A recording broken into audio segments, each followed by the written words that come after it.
It's all about the smiling faces because we're talking about NBL.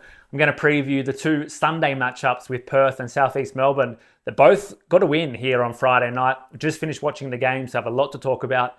We're also going to hit up Sydney and Tasmania, two teams coming off losses on the early Thursday, Friday games. Before we get into the game previews though, I want you to subscribe right here under. Press the button, give us a like or a comment. Let us know what you think about this stuff. It makes it much more enjoyable producing these videos week in, week out if we're getting some engagement from you viewers and listeners. Now, I expect the Wildcats to hand Josh King the first loss of his NBL coaching career in this Sunday game between South East Melbourne and Perth. And I think it's going to come down to shooting. We'll get there in just a second. Both of these teams on a 2-day rest. So last week, South East Melbourne went down to Illawarra in the second game of a 2-game weekend, also on 2 days rest. Perth lost earlier in the season to Tasmania on 2-day rest. But you look at last season, and South East Melbourne were 1-3 with a 2-day rest, whilst Perth were 5-2. So they're a lot better in this situation. You think with the coaching and the support staff they have around this Perth organisation, they will be much more acclimatised to fixing this 2-day rest than South East Melbourne. As I said, shooting is going to be key here. South East Melbourne are one of the best defensive teams looking at points in the paint. So I think they're second in the league at restricting opponents to low points in the paint, only giving up 34.9 per game. What we see here though is Perth getting on a run with shooting. So they've lost Bryce Cotton and it took them a little while to kind of get in the swing of things, but they busted out against Illawarra on the Friday night game. You had Webster, Windler and Henschel combining for 12 from 18 from distance, and they just look like a more cohesive team, sharing the points around, I think they had 25 assists on 30-something made buckets. So a completely different team than what we saw earlier in the season where it was like, give the ball to Bryce and we all support him. I think this is a dream run essentially for Perth that they're on right now, getting all these other players involved. Elijah Pepper, Ben Henschel, Pinder was there, and Doolittle has been playing out of his skin since Bryce went down.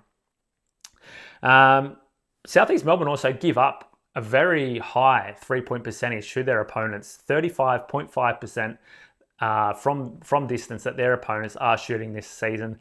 So if Perth are smart, they're going to spot up and try and shoot as much as they can from the perimeter and not try and attack that strong South East Melbourne defense around the rim. I'm going to have Perth to cover the short line in this one. Ben Henschel to again top the scoring and go over his scoring total. That's the two best tips from this Perth and South East Melbourne game. Let's get into game two with Sydney and Tassie. Okay, in this second game of Sunday, the Kings, I expect they will regain their winning form at home against the JackJumpers, who are just still struggling to score points. They are still defending quite well, but they just cannot put the ball in the hoop. They're last in scoring, last in field goal percentage, and it doesn't look like it's going to get better against a pretty good defensive team in the Sydney Kings. Both coming in with a form slump, but even the Kings' form slump is still better what Tasmania are producing, even when they're at their top this season. We've seen in the couple of wins they've had. The Kings lost by 4 against Melbourne on the Thursday night game. They were held to 29% shooting from distance. So whether it was a little bit of crap shooting from the Kings and tough defense from Melbourne, it's even worse than their 8th ranked shooting percentage from 3 that they had coming into the weekend. So they're not a great 3-point shooting team, but it was even worse in the game against Melbourne. But they only lost by 4 points. So their things are starting to pick up for Sydney, with Cam Oliver getting a much more minutes played in the fourth quarter, was instrumental to the Kings' resurgence in that game. And of course you have Xavier Cooks, who's just killing it this season. He's definitely an MVP contender. 16 from 25, those two players went from in the paint against Melbourne. 48 points that the team scored with points in the paint. That's where I think Sydney are going to be able to dominate Tasmania in this game, because Tassie are just not good at defending under the rim, and especially if their players get into foul trouble, as we've seen with Will Magnay. Played only just 2.5 minutes in the first half of the game earlier today because of his foul trouble.